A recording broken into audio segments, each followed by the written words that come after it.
putting out all kinds of great content, and I want to make sure you get notified when it comes out. Oh my goodness.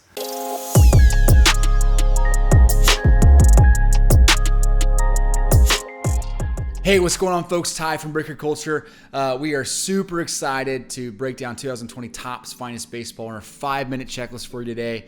Before we dive into the product, though, be sure to subscribe because we're putting out all kinds of great content that I want to make sure that you don't miss out on. Now, Topps Finest Baseballs is interesting because it's kind of the grandfather of chrome and refractor cards. In '93, when Topps Finest was released, it really broke the mold for just the normal kind of boring cards that we were all used to back then. And we didn't think they were boring until we saw Finest Baseball and we thought, holy moly, these are really, really cool. They were $25 a pack. The older generation didn't think it was necessary for the hobby because it was a little more expensive. Young kids couldn't buy them. The hobby was going to suffocate because of the lack of growth and all these new technologies entering the card world. Wow, that influenced the sports car world, right? I mean, really in '93 onwards, you started to see more and more interjection of chrome and refractor cards. And so Finest is the grandfather. It's the one that really kind of, pioneered a new trail for us. And back then, it wasn't very rookie driven. So it was reliant on the success of the vets, right? In '93, when it was released, you had Griffey, you had Nolan Ryan, some of those guys. In '94, you had the Bo Jackson card.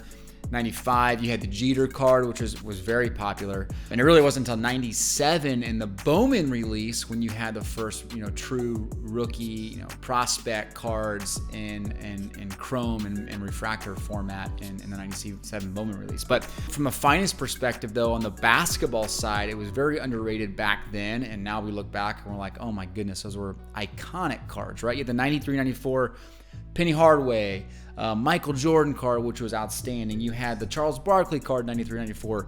But in '96, '97, you had that incredible Kobe Bryant card, and you had that Michael Jordan number 291, which I think when it's in that gold refractor format, it is one of the best looking basketball cards of our generation. And you always had that debate, right? Back then you had that coating, that protective coating layer that you'd always have that, folks argue and debate. You still do, right? Do you keep it on? Do you keep it off, right? Jammin' JD, if you don't follow him, go check him out. He's got a great site, great YouTube channel.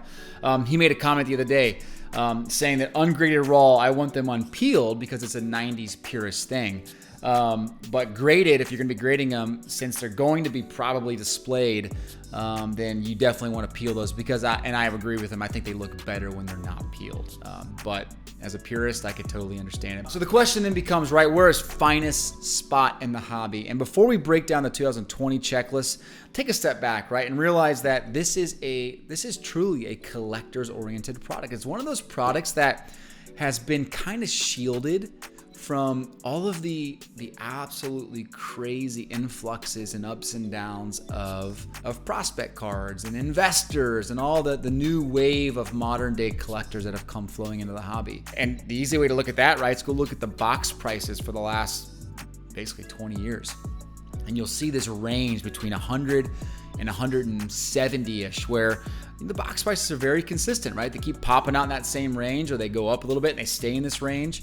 You don't see outside of the 2011 Trout rookie and even the 2013, 11 went over 1,000. I think it's $1,200-1,300 a box, and 2013 I think is maybe $250 a box. But everything else is in that range. It just demonstrates that it's just not very susceptible to the ups and downs, which is great, right? It is what it is.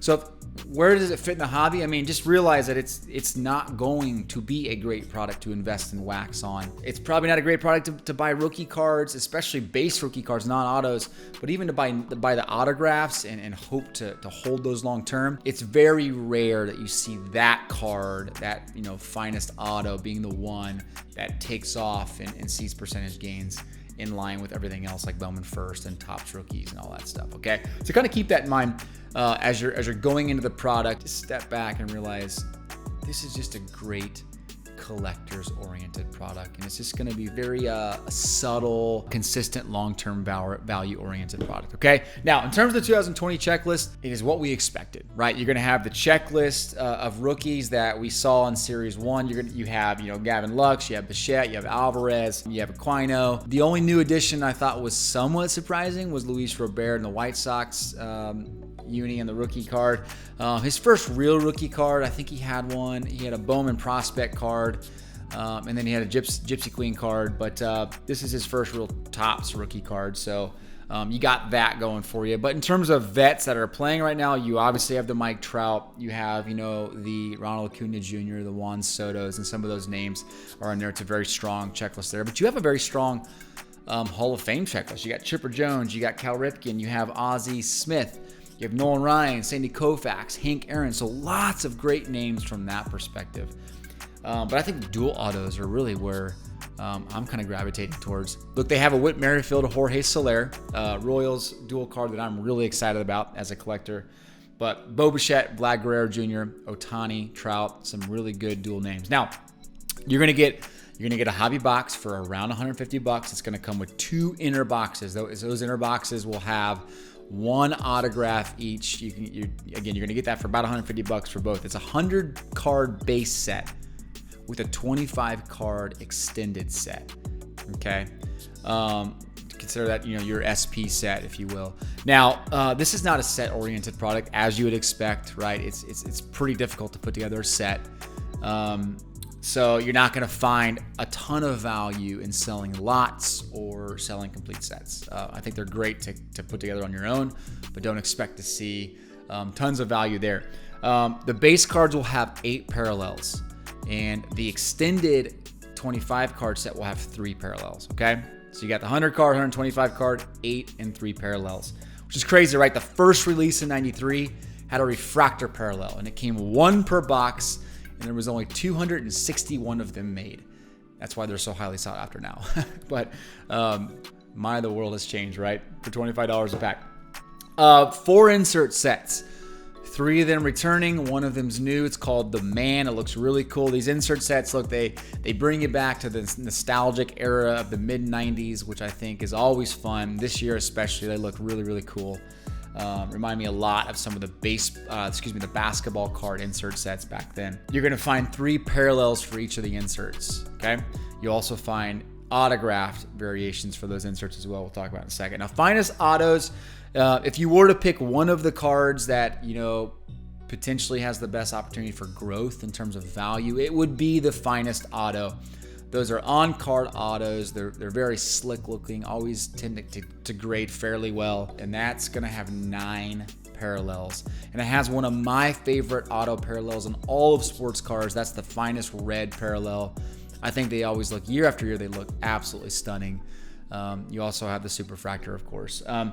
The Finest First variation, that's another auto subset. It's going to have 9 parallels as well. And then the auto inserts, well, there's 6 of those, including the Mystery Auto Redemption, which is what you'll see drip out over the course of the season if we have one. That will be a mystery player or 2 that come out, usually rookies that get called up or something along those lines.